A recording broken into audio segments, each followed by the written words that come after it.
فإذا جاءت الصاخة يوم يفر المرء من أخيه وأمه وأبيه وصاحبته وبنيه لكل امرئ منهم يومئذ شأن يغنيه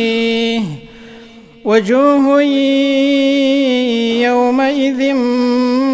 مسفرة وجوه